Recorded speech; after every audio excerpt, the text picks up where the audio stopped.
ഇറാനിലെ ഫോർദോ അടക്കം ഏത് ആണവ കേന്ദ്രങ്ങളും തകർക്കാൻ ഇസ്രയേലിന് ശേഷിയുണ്ട് എന്ന് ഇസ്രയേൽ പ്രധാനമന്ത്രി ബെഞ്ചമിൻ നെതന്യാഹു. യുഎസിന്റെ സഹായമില്ലാതെയും ഇസ്രയേലിന് അത് ചെയ്യാനാകുമെന്ന് നെതന്യാഹു ഹീബ്രുവിൽ നൽകിയ അഭിമുഖത്തിൽ പറഞ്ഞു. അതേസമയം ഇസ്രയേലിലെ ബേർഷെബയിൽ ഇറാൻ ഇന്നലെയും അതിശക്തമായ മിസൈൽ ആക്രമണം നടത്തി.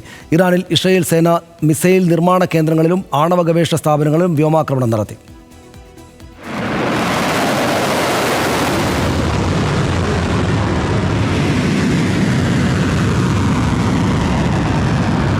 സംഘർഷത്തിന്റെ 8ാം ദിവസവും ഇറാനും ഇസ്രയേലും തമ്മിൽ പോരാട്ടത്തിന് അയവില്ല. ഇറാനിലെ മിസൈൽ നിർമ്മാണ കേന്ദ്രങ്ങൾക്കും ആണവ ഗവേഷണ സ്ഥാപനങ്ങൾക്കും നേരെ ഇസ്രയേൽ സൈന്യം ഇന്നലെ രാത്രിയിലും വ്യോമാക്രമണം നടത്തി. തെക്കൻ ഇസ്രയേലിലെ ബെർഷേബയിൽ ഇറാന്റെ വ്യോമാക്രമണത്തിൽ വൻ നാശനഷ്ടമുണ്ടായി. നിരവധി ആളുകൾക്ക് പരിക്കേറ്റു. ബെർഷേബയിലെ മൈക്രോസോഫ്റ്റ് ഓഫീസുകൾക്ക് സമീപം തീയാളുന്നതിന്റെ ദൃശ്യങ്ങൾ പുറത്തുവന്നു. ഗവ്യാം വ്യവസായ പാർക്കാണ് ഇറാൻ ലക്ഷ്യം വെക്കുന്നതെന്നാണ് വിലയിരുത്തൽ.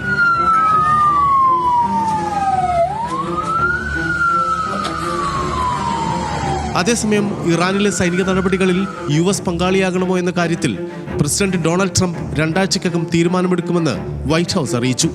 ചർച്ചകൾക്ക് സാധ്യതയുള്ളതുകൊണ്ടാണ് ട്രംപ് തീരുമാനം വൈകിക്കുന്നതെന്നാണ് സൂചന. ഫോർദോയടക്കം ഇറാനിലെ ഏത് ആണവ കേന്ദ്രങ്ങളും ആക്രമിക്കാനുള്ള ശേഷി ഇസ്രയേലിനുണ്ടെന്ന് പ്രധാനമന്ത്രി ബെഞ്ചമിൻ നെതന്യാഹു ഹീബ്രുവിൽ നൽകിയ അഭിമുഖത്തിൽ പറഞ്ഞു.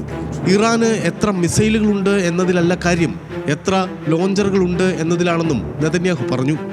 ഇതിനിടെ ഇറാനെ ആണവായുധം സ്വന്തമാക്കാൻ അനുവദിക്കാനാവില്ല എന്ന കാര്യത്തിൽ US-ഉം UK-യും തമ്മിൽ ധാരണയായി. UK വിദേശകാര്യ സെക്രട്ടറി ഡേവിഡ് ലാമിയും US വിദേശകാര്യ സെക്രട്ടറി മാർക്കോ റൂബിയോയും തമ്മിലുള്ള ചർച്ചയിലാണ് ധാരണയായത്. ഇറാനും ഇസ്രയേലും തമ്മിലുള്ള സംഘർഷവുമായി ബന്ധപ്പെട്ട അന്താരാഷ്ട്ര നയതന്ത്ര യുദ്ധത്തിൽ യുക്രൈൻ പ്രസിഡന്റ് വോളോദിമിർ സെലൻസ്കിയും രംഗത്തെത്തി. ഇറാന്റെ ആണവ പദ്ധതികളെ സഹായിക്കുന്ന റഷ്യക്കെതിരെ കടുത്ത ഉപരോധങ്ങൾ വേണമെന്ന് സെലൻസ്കി ആവശ്യപ്പെട്ടു. ഇറാനും റഷ്യയും തമ്മിലുള്ള ബന്ധത്തിന്റെ തെളിവാണ് യുക്രൈനിൽ റഷ്യ പ്രയോഗിച്ച ഇറാൻ നിർമ്മിത ഷഹദ് മിസൈലുകളെന്നും സെലൻസ്കി പറഞ്ഞു.